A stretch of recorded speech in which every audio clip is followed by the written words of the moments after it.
আমি মঞ্চে উপবিষ্ট বিজ্ঞান মঞ্চের রাজ্য নেতৃত্ব, অন্যান্য জেলা নেতৃত্ব, আমার সুরেন্দ্ররা আছেন, আমার সিনজি আছেন, এই জেলার যারা বিজ্ঞান আপনার প্রসারটা করছেন, তার সঙ্গে আমার সহকর্মী আমার ডক্টর অমিতাভ মণ্ডল, সে বিজ্ঞান মঞ্চের সব প্রোগ্রামে আপনারা তাকে আনার দাদা গাইড হিসেবে পান। আমার কাছে ও মানে প্রায় 56টা প্রোগ্রামের দায়িত্বে থাকা এসে থাকে। তাহলে হয়তো এত সুস্বাস্থ্য কেন্দ্র আছে 13,000, আমার জেলায় 590টা আছে। এরা পরিষেবার জন্য সরকার নিয়োগ করেছে এবং লোক প্রেশারে যাবে, যে তরল হতে পারে, হওয়া হতে পারে। আর কি আমরা সব সাবজেক্ট করি না। আমাদের মাতৃভাষা ইংরেজি ভাষা আমাদের ম্যান্ডেট কাজকর্মের জন্য আগামী দিনে আপনাদের যে বিজ্ঞান ভবন তৈরি হবে, আধুনিক বিজ্ঞান ভবন, তার ব্যাপ্তি এই বাচ্চাগুলো পাবে। আর আজকের দিনের ব্যাপ্তি আমরা এখানে যারা সবাই আছি, আমরা অনেক কিছু শিখে বিকেলবেলা বাড়ি যেতে পারবো। এইটুকুনি বলে আমার বক্তব্য শেষ করছি। সবাইকে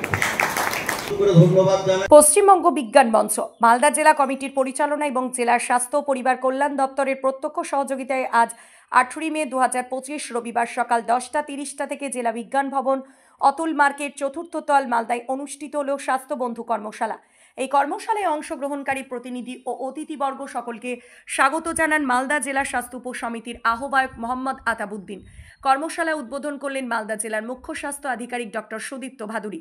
উদ্বোধনী অনুষ্ঠানে উপস্থিত ছিলেন মালদা জেলার জনবিজ্ঞান আন্দোলনের প্রবীণতম সংগঠক ও নেতৃত্ব অধ্যাপক সত্য চৌধুরী, পশ্চিমবঙ্গ বিজ্ঞান মঞ্চের রাজ্য সহ সম্পাদক সুনীল দাস, বিজ্ঞান মঞ্চের রাজ্য কোষাধ্যক্ষ এবং রাজ্যের স্বাস্থ্য সমিতির আহ্বায়ক শেখ সুলেমান, বিজ্ঞান মঞ্চের রাজ্য নেতৃত্ব জনস্বাস্থ্য আন্দোলনের অন্যতম সংগঠক ডক্টর ফুয়াদ হালিম। অসংখ্য ধন্যবাদ রাজ্য নেতৃত্ব এবং সুদীপ্ত ভাদুরী, সিএমএইচ মালদা, আমার স্যার তথা আমাদের সংগঠনের আমাদের সকলের অভিভাবক সত্য চৌধুরী, রাজ্য নেতৃত্ব তথা জনস্বাস্থ্য আন্দোলনের অন্যতম নেতৃত্ব ফুয়াদ হালিম, আমাদের বিজ্ঞান মঞ্চের অন্যতম নেতৃত্ব শেখ সুলেমান, আমাদের অন্যতম সংগঠক তথা জেলার উপমুখ্য স্বাস্থ্য আধিকারিক ডক্টর অমিতাভ মণ্ডল এবং আমার স্বাস্থ্য দপ্তর থেকে যে ভাই বোনেরা এসেছে তারা আমার। তো পশ্চিমবঙ্গ বিজ্ঞান মঞ্চ কি, কেন আমাদের বিজ্ঞান কর্মীরা, আমাদের সহযোগী সংস্থারা সকল আমরা আমাদের এই সংগঠনকে পরিচালনা এবং পচে যায়, কেটে বাদ দিতে হয়। এরকম অনেক হিস্ট্রি আছে যেখানে এত কড়া বাঁধন দিয়েছে, তার জন্য রক্ত চলাচল বন্ধ হয়ে গিয়ে জায়গাটা গ্যাংগ্রিন হয়ে গেছে। সুতরাং এইটা আপনাদেরকে বলতে হবে, কিন্তু এটা বোঝানোর জায়গা আছে। মানে আমরাও এরকম মানে ডাক্তারবাবুদের যখন ক্লাস নিই তখন এটা তাদেরকে বলি যে এমন কেউ যদি আসে যে বাঁধন নিয়ে এসছে, তুমি সঙ্গে সঙ্গে কিন্তু বাঁধনটা খুলে দিও না, আগে তাকে ফ্লুইড চালাও।